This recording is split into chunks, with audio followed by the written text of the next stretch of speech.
Some more queries. Welcome to Subramani. Some queries which I have received, which I'm going to answer, and I'm going to answer each query separately, so it will be separate videos. So first question is, I've been investing in direct equity mutual fund for a couple of years now. My current SIP investments is about 1,37,000 per month. I've been investing for the last 4 or 5 years, and I intend keeping investing over the next 3 to 5 years. Appreciate if you can review my portfolio. Then he has said ABSL, FlexiCap, Axis Blue Chip, and SBI Small Cap 25,000 each. Then he has Axis Mid Cap 10K, Franklin India US 22K, PPFL FlexiCap 15K, SBI Focused 15K, Mirai Emerging Asset Management 2,500 per month, right? And my current net worth is about 1.6 crores. That includes the MF which have stopped. And my goal is to reach 10 crores. Intend to keep SIP for another 3-5 years and then step up. Plan to remain invested in MF for another 10 to 12 years thereafter. So which means he's got a 17-year time frame. So in a 17-year time frame, it is possible for, the question he's asking is it possible for me to go to 10 crore?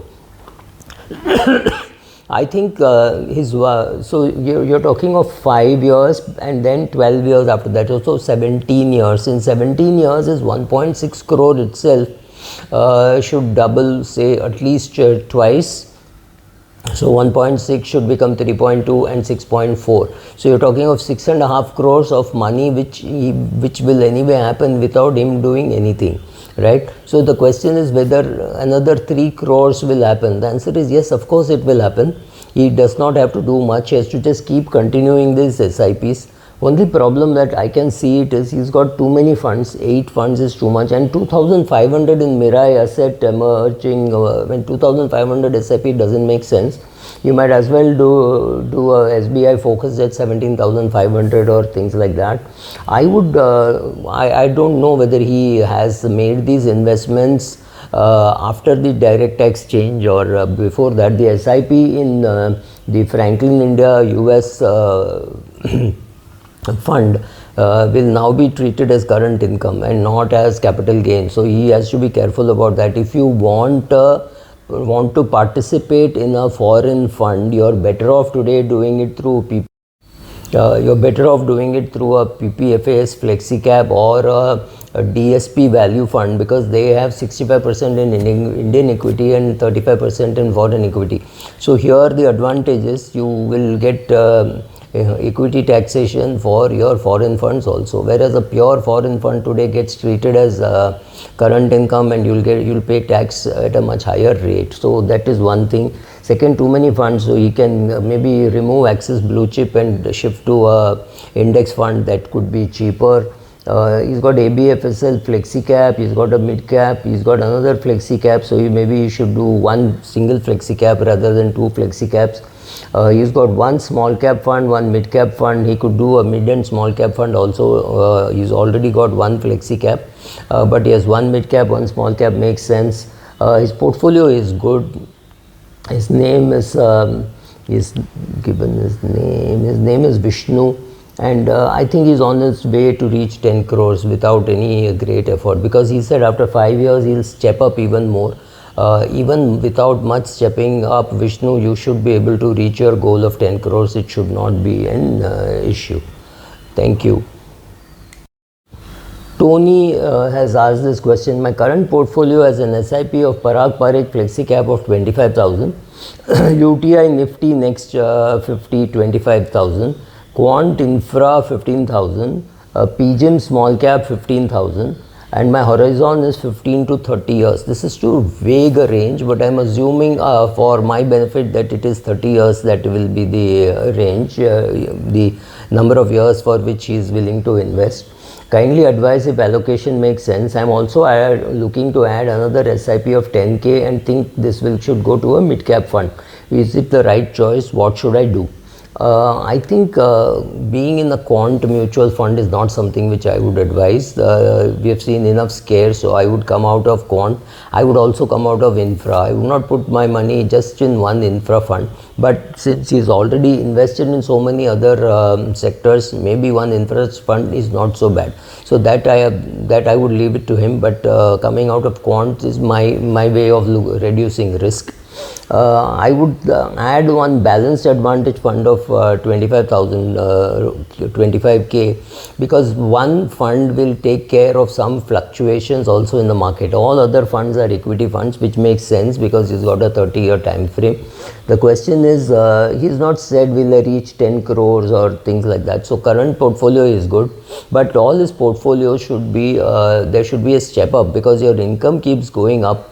Over 30 years, I do not know whether it will go up, but at least next 5-6 years, as long as the income keeps going up, he should step it up by 10% or whatever he thinks his income would go up. Maybe 2-3 funds he can step up by 10%, if not all the others. He's doing a decent size of SIP. So I think he's on his path. He has not said how much he wants to create, whether it will become 10 crores or things like that. So yeah, choice of funds is not too bad, but he does not have any large cap fund. So maybe one index fund makes sense, or maybe one world index fund where you're participating in the whole. But remember, world index fund etc. and all now get taxed as the current income in India. So be careful about what you're doing, right? So otherwise, I think you're on a good journey, Tony from Dubai.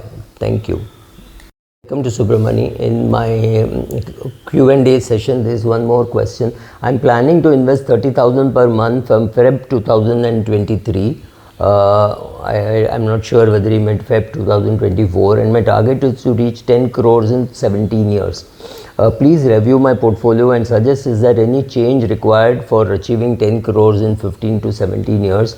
The funds in which he is investing are IIFL Focused Equity, PGIM India FlexiCap, Kotak Emerging Equity, and Axis Growth Opportunities Axis Growth Opportunities. My take is he's got good funds, there is no doubt about it, but IIFL Focused Fund, none of these funds are large cap, right? So you can't completely have a flexi cap, emerging equity, which is again a small cap, mid cap, small cap fund, and growth opportunities, again you do, which could be a fund which is across market capitalization, because when you see opportunity in large cap, mid cap, small cap, you would go and put money anywhere, right? So that is where your opportunity fund invests. So I think you should add, Dhaval, I think you should add some more money to this SIPs which you are already doing. That should be perhaps an index fund or any large cap fund, maybe a PGIM large cap fund. IIFL focused fund could be replaced with an HDFC focused fund. I prefer HDFC focused fund to an IIFL focused fund. 30,000 per month will not create 10 crores in 15 years. You have this rule, I've also made a video on this, that 15-15-15 rule. If you do a 15,000 SIP for 15 years and you get 15% return, you will have 1 crore. Now this is very difficult to get 15% for 10 years or 15 years, right? So here you are talking of 30,000 per month for 15 years. Even assuming you get 15% return, that will only become 2 crores. It's not going to become more than that, right? A bigger amount, but the end doesn't change. So for 15 crores you get 1 crore. So it will have to be a SIP of 1,50,000 for 15 years and getting 15% return, which will make it 10 crores. So your SIP of 30,000 is nowhere near sufficient. If you are willing to increase the number of years, maybe something can be done, but in 15 years you will not reach a figure of 10 crores. I would be very surprised if you cross 2 crores, because 15% is a very heavy assumption, very aggressive assumption. So 30,000 for 15 years, getting 12% will not take you anywhere near 10 crores. It will be much lesser. You have to increase the size of the SIP.